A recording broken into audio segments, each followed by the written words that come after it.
Let's talk about digital identity, the podcast connecting identity and business. I am your host, Oscar Santolaya. Hello and thanks for joining today. We are going to discuss today something pretty different about the ethical aspects of technology. A lot of technology we are already using. We are using a lot of technologies brought by big tech, by many organizations around the world. And we are going to hear what could be a better vision for how the technology treats people in a more respectful way. And for that, I have a very special guest who is Lisa Levasseur.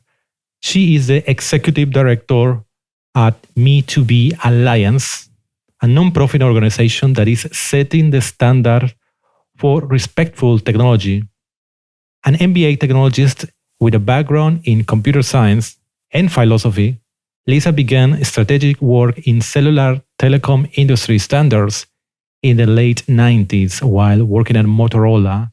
And since then, she has been participating in several other standard organizations such as 3GPP, 3GPP2, MEIF, WAP Forum, IETF, the W3C, IEEE, and Kantara Initiative. Hi, Lisa. Morning or evening. Yes, exactly. We're in the opposite. Quite early for you. It's getting the night is falling here in Helsinki. So it's a pleasure talking with you, Lisa. Welcome, and let's talk about data identity and this very interesting concept and project you are embarked about Me2B.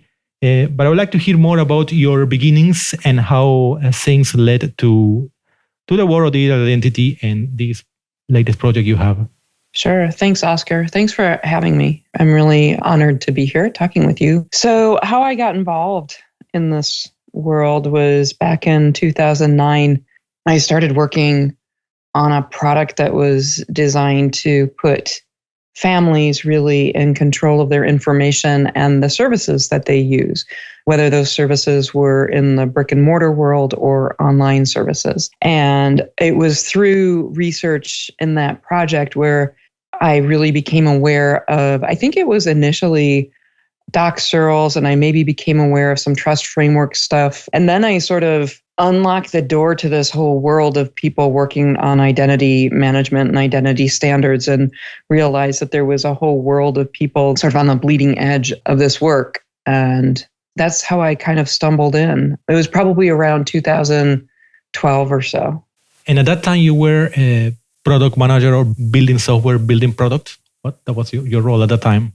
That's right. And how that evolved to today, Me2B, which is relatively new, right?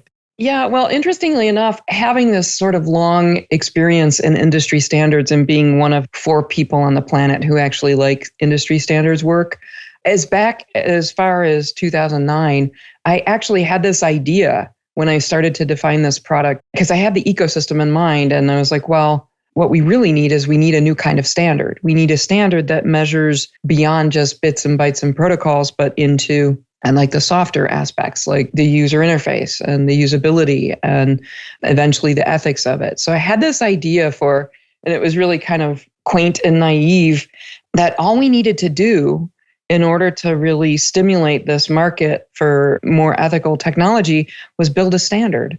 Build the standard, build a specification, and start certifying, and voila, we will have what we need. It's been much more difficult than that. As I mentioned, I started thinking about this in 2009. Literally, I have slide decks with a precursor to this idea. And then it had just been percolating, and I was working on the product. Fast forward to 2018, and I went to IIW, the Internet Identity Workshop, in October, and I had, at that point, a fully fleshed out idea of the organization. And I pitched it there because it's an unconference.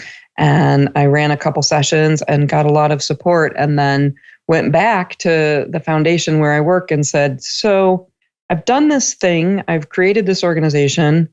I'm going to do it no matter what. So I just wanted you to know. And luckily, they got behind it and they've been supporting us kind of as seed investors into the Me2B Alliance. And we started in earnest in 2019. Okay, so the idea was in your mind, and of course you were, I guess, iterating with your work you were doing through this year. till this unconference, right, in the Internet Identity Workshop. So that way you show it and you get a lot of support. And I guess some people who had similar ideas, you were able to also tell you and support you. So what is today, how would you define now Me2B? Yeah, so let me kind of separate the semantics or syntax of this a little bit. So Me2B is really a qualifier. It's really a shorthand that is encompassing an entire ethos and sort of ethical point of view. And it's not really different from other ethical points of view like VRM, like, Doc Searls' VRM and My Data. And we've listed all of the organizations that are working on better technology in some form or fashion. And there are hundreds of them, hundreds of organizations around the world. And we're all sort of have this spiritual alignment that we want to make technology better for humans. But the real heart of the ethos that we've come up with in the Me2B Alliance, one of the first things we had to do was really figure out an ethical foundation. And so in 2019 at the IIW in April, we ran a bunch of sessions there. We ran a session on sort of a new social contract for the internet. We had some really great minds in that session talking about the possible ethical frameworks. We looked at moral foundation theory. We looked at a lot of different things. And after kind of a lot of synthesis and just kind of sitting with all this information, where we've ended up is that you can't see me, but I'm going to pick up my phone now and say, this is not a tool. This is not a tool. These things that we use, they're not tools. We think they're tools. We think like they're tools, but they're not. They're relationships. They're becoming more human-esque. We're talking to them. We're gesturing to them. They're responsive. They're personalized responsivity. It's more like a two-way human relationship. And so if we hold technology to that level and say, this is a relationship, well, at a minimum, it should treat me like a polite stranger. At a maximum, it should be a trusted good friend. And if we go even a little bit more down this path, and we did, into human psychology, interpersonal psychology, and we see that there are norms. There are actual scientific and social cultural norms for how to create and what the attributes are for healthy human relationship. So what we did is we took those attributes and we sort of distilled them out to a list of what we call the rules of engagement. And we are quite literally measuring those attributes in connected technology. And we are measuring, right now, we're measuring mobile apps and websites.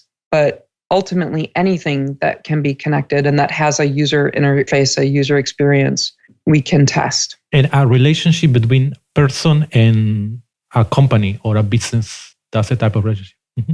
Yeah. Well, that's the tricky part. And that's the tricky part of the acronym. And if you go on our website, you'll see some educational tools. We're really starting to hone in on a very clear vocabulary, because I will say this, we do not have language to adequately describe what's happening to us in the digital world. And we have had to create the language so that we can actually measure things, because you can't measure when the words are too broad and not nuanced and specific enough. And so Me2B, you have to sort of suspend disbelief a little bit. The Me2B relationship is actually a collection of relationships. And some are with the B. So the legal side of it is with the B, the business, right? You sign a contract with the business behind the product. You have an experiential relationship with the product itself. We call that Me2P, Me2 product. There are technology enablers that are necessarily along for the ride, and we call those Me2T. And then for all of those Me2P and Me2T relationships, there are integrations. We no longer write pure software, right? We integrate. It's an integration activity almost more than anything else, right? I've been in software since punch cards. So for me, it's a substantial evolution of how things have changed. So in those Me2P and Me2T part layers, there's also B2B relationships that are the integrations. And those are like the invisible sort of, I call them strange bedfellows. When I say a Me2B relationship, there's really a lot. It's like an onion with a lot of layers. It's Me2B in the sense that the B is responsible for the behavior of the product.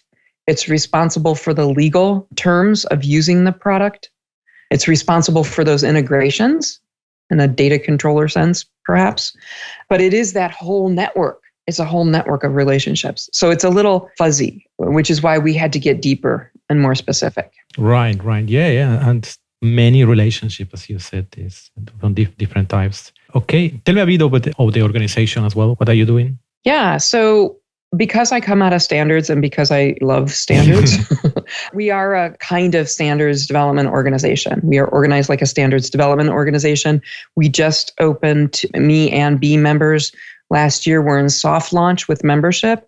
One of the critical points of the ethos that I didn't mention is like sort of the underlying belief is that these healthy me-to-be relationships, all of them in the layers, are better not just for me's, but also for B's. So that's a critical part of our ethos, really. And so we feel it's really crucial that, we're a finger on the scale on the side of me's because of the power asymmetry right now with surveillance capitalism, that whole dynamic.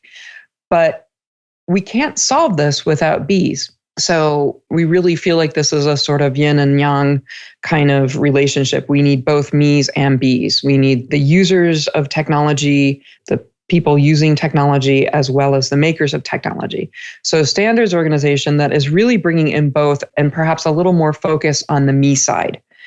And so we've got 4 working groups. We've got one working group working on the certification criteria. We've got a me's working group that is working on educational support for me's. We've got a B's working group working on educational support for B's. And then we've got a policy and legal working group, which is working on sort of educational materials and policy work for mostly in the US, because as you, I think, well know, we are somewhat behind in the US in terms of our policy. And this year looks to be like a very big year. And we have some very strong ideas. We would like to see regulation or legislation that comes up. We really want to start educating people to kind of look at it through our lens. We think our lens is really powerful. It's really held up. We've started testing products and it's really holding up. Like, I think a big problem with this space is that a lot of us viscerally know that technology isn't treating us right, but kind of translating into a practical ethic has been very, very hard. And so this framework that we've got is really, it's holding up well. And so that's how the organization is structured. And we are, in the US, we're a nonprofit, we're a 501c3 organization. Okay, excellent. Already very, very active with several work groups.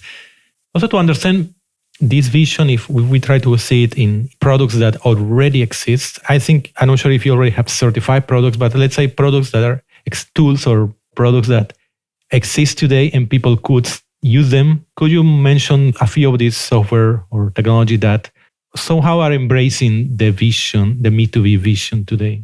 Yeah, and we haven't officially certified or published any testing results.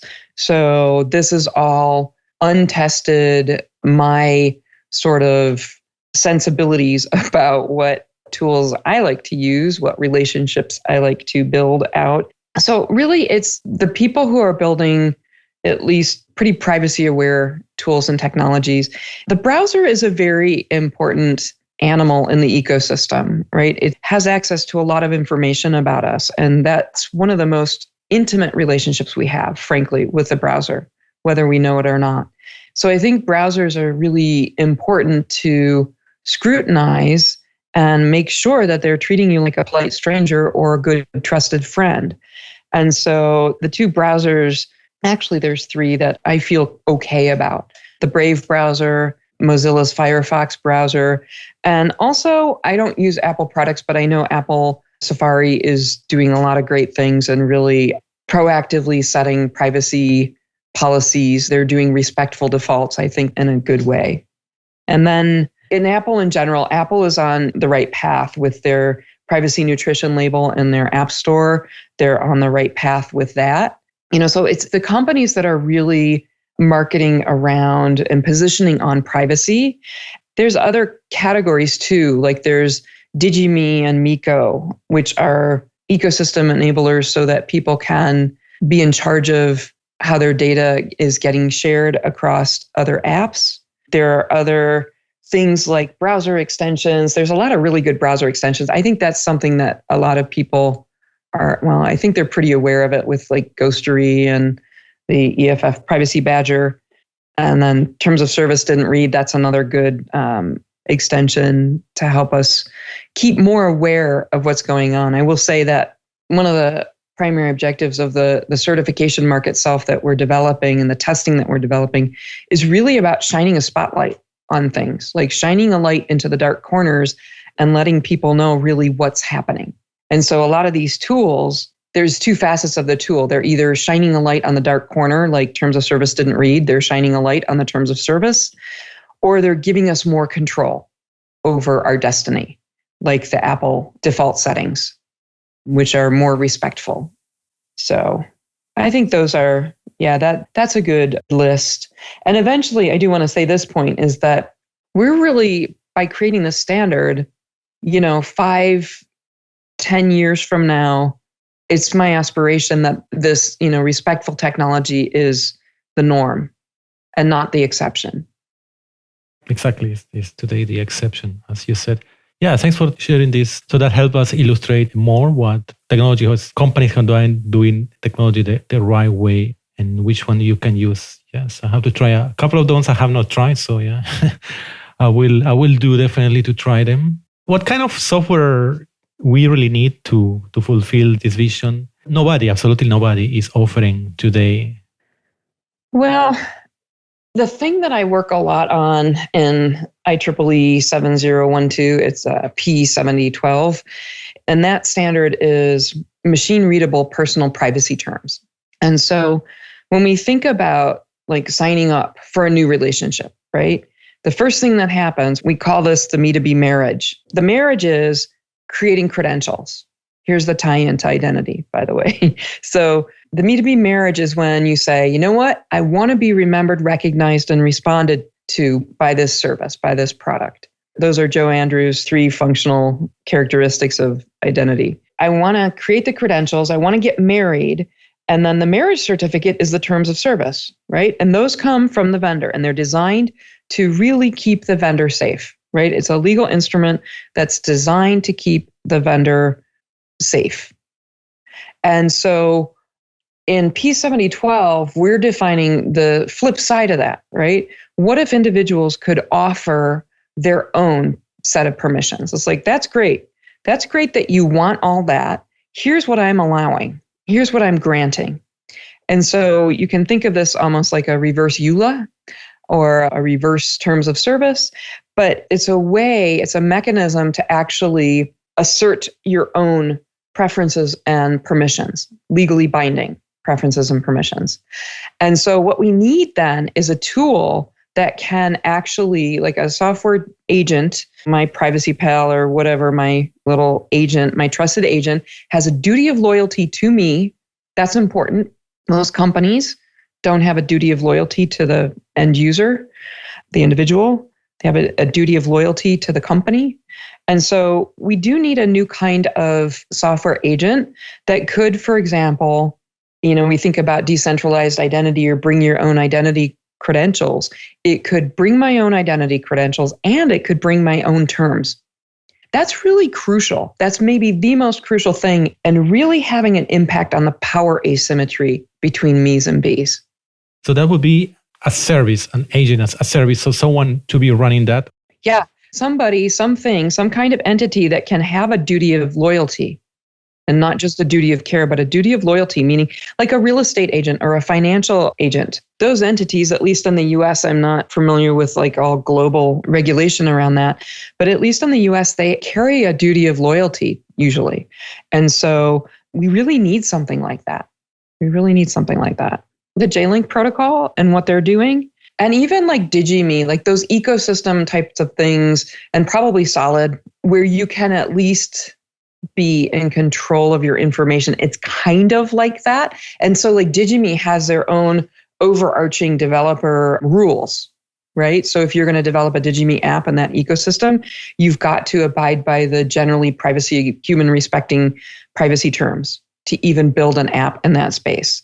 So those are kind of like that. The thing is you have to opt into an ecosystem. And I'm a fierce independent in a lot of ways. And so I say, why should I have to join something to be treated right? And those are great products. I want to also say they're great and they're absolutely necessary. But again, looking further down the road, I would love to just always be treated right and not have to join something. And so I would like to be able to assert my own permissions wherever I go, not just within a specific ecosystem.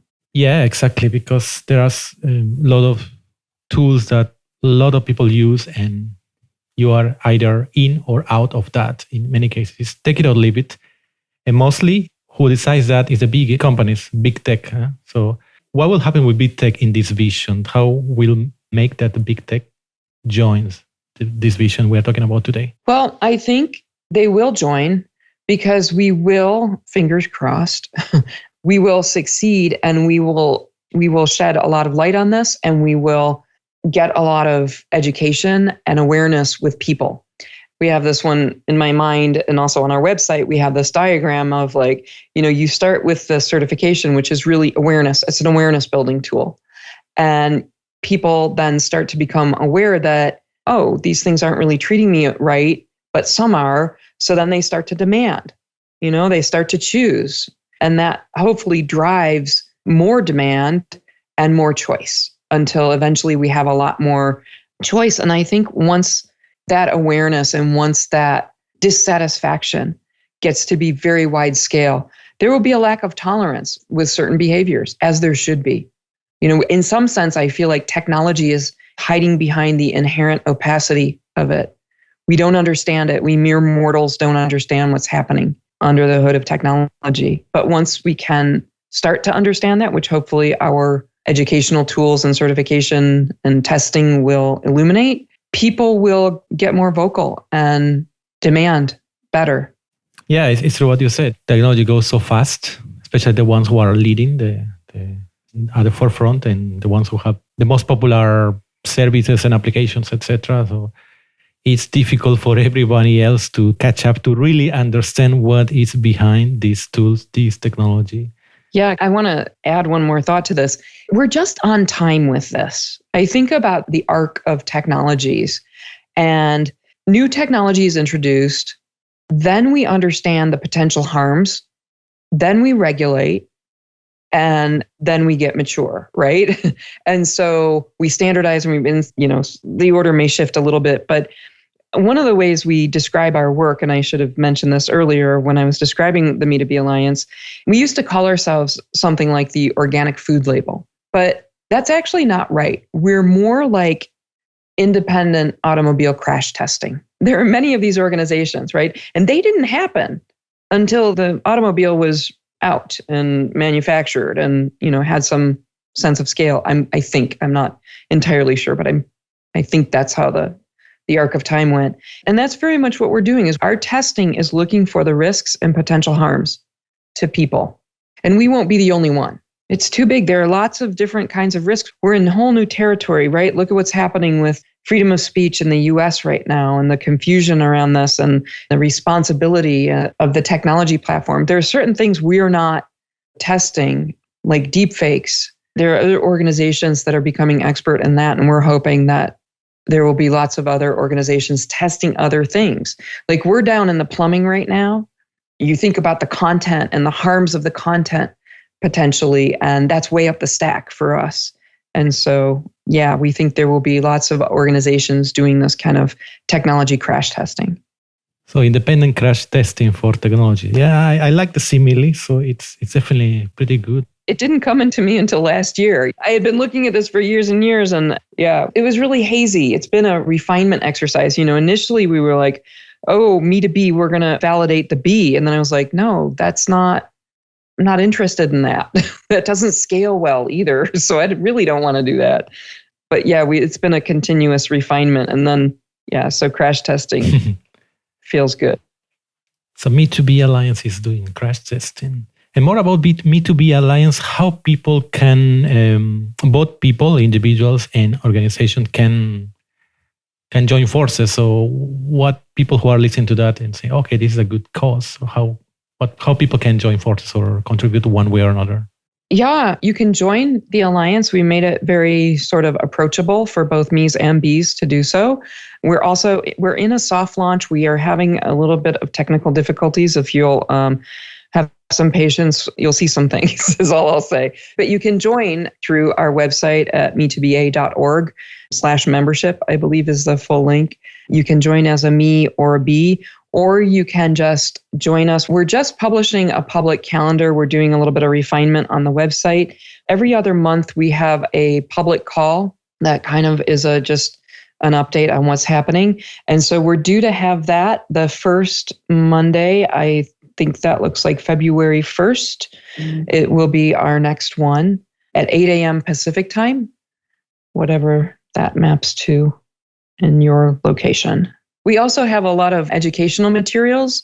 There's a tutorial or two on the website. In our library, we have a lot of the tutorial presentations in the presentation field. The most recent presentation that's been recorded is the one from the W3C Credentials Working Group. So that's the latest and greatest. Mm-hmm. Well, excellent. My final question is for all business leaders that are listening to us now, what is the one actionable idea that they should write on their agendas today, especially it's beginning of the new year? I think the deep question is to have an honest, clear-eyed look at the things that you make, the things that you build, whether it's your website or a product, and say with honesty, is it treating people respectfully? And the sort of sister question to that is, do I really know all of the integrations and all of the things happening in my software that I'm building? Again, whether it's the website or a standalone product of some sort or service. What we're finding in our testing is we're in early certification. We're hoping to launch later this year. But in the testing that we've done so far, we're seeing that our greatest value is that the makers of technology don't really know what's happening in some cases with the integrations and what's happening on websites and apps.